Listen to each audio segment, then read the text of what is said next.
Jack and the Beanstalk. Once upon a time, there was a poor widow who lived with her only son, Jack, in a small cottage. They were very poor and had nothing left to live on but the milk from their cow, Milky White. One day, Milky White stopped giving milk, and the widow told Jack that they had no choice but to sell the cow.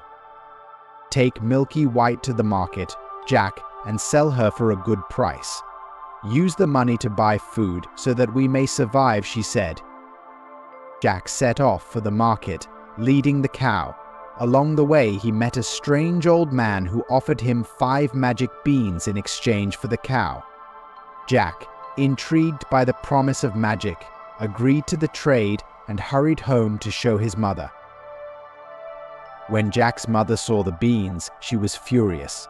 "You foolish boy," she cried. "How could you trade our cow for a handful of beans?" In her anger, she threw the beans out of the window, and they scattered on the ground. That night, Jack went to bed hungry and sad, feeling like he had let his mother down. The next morning, Jack awoke to find that the beans had grown into a gigantic beanstalk that reached high into the sky. The beanstalk was so tall that it disappeared into the clouds. Jack, filled with curiosity and excitement, decided to climb the beanstalk. He climbed and climbed, higher and higher, until he reached the top. There, he found himself in a strange land with a magnificent castle in the distance.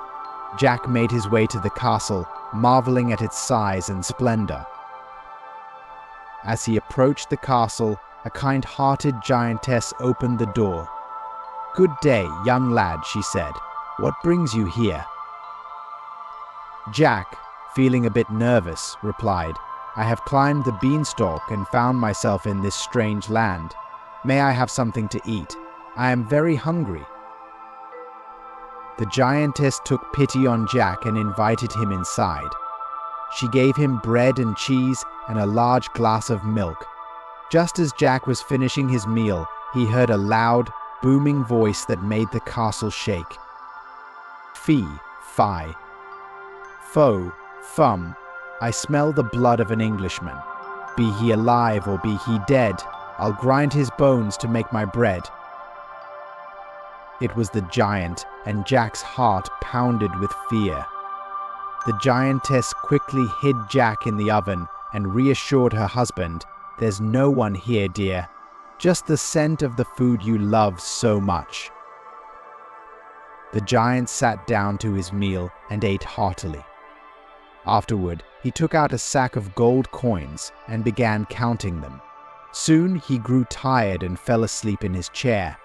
Seeing his chance, Jack crept out of the oven, grabbed a handful of gold coins, and fled the castle. He climbed down the beanstalk as fast as he could and returned home to his mother. Jack's mother was overjoyed when she saw the gold coins, and they were able to buy food and other necessities. However, Jack's curiosity got the better of him, and he decided to climb the beanstalk again. The next day, Jack climbed the beanstalk and returned to the castle. The giantess, recognizing him, was hesitant but allowed him inside. She fed him once more, but before long, the giant returned, bellowing, "Fee, fi, fo, fum, I smell the blood of an Englishman. Be he alive or be he dead, I'll grind his bones to make my bread." Again, the giantess hid Jack, this time in a large copper pot. The giant, after eating his meal, brought out a hen that laid golden eggs. He commanded the hen, lay, and it laid a perfect golden egg. The giant admired the egg, then soon fell asleep. Jack sneaked out of the pot, grabbed the hen, and made his escape. He climbed down the beanstalk and presented the hen to his mother. With the hen's golden eggs, Jack and his mother were no longer poor.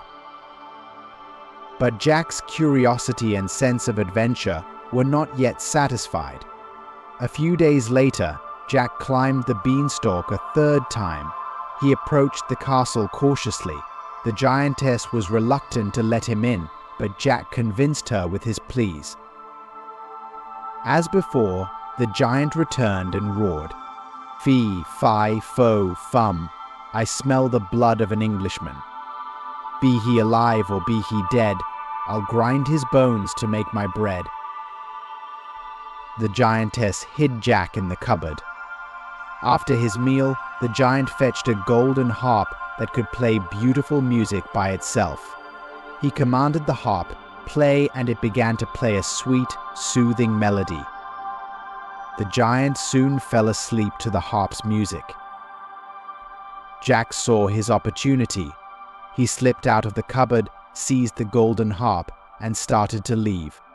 But as he did, the harp cried out, "Master, master, master." The giant awoke with a start and saw Jack with the harp. Furious, he chased Jack. Jack ran as fast as he could, with the giant thundering after him. He reached the beanstalk and scrambled down with the giant hot on his heels. As Jack neared the bottom, he called out to his mother, "Mother, bring the axe."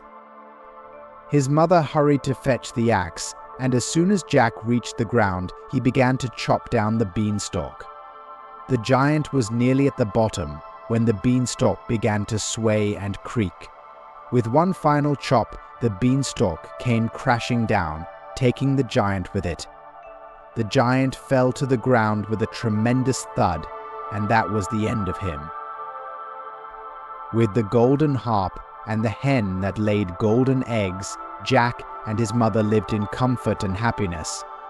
Jack had learned the value of bravery and resourcefulness, and he never let his curiosity lead him into danger again.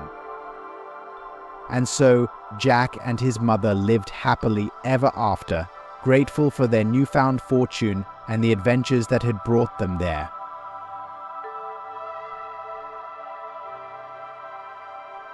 If you enjoyed this story, when you awaken, please give it a thumbs up and subscribe to our channel for more magical tales. Don't forget to hit the notification bell so you never miss an adventure. Sweet dreams, and see you in the next story.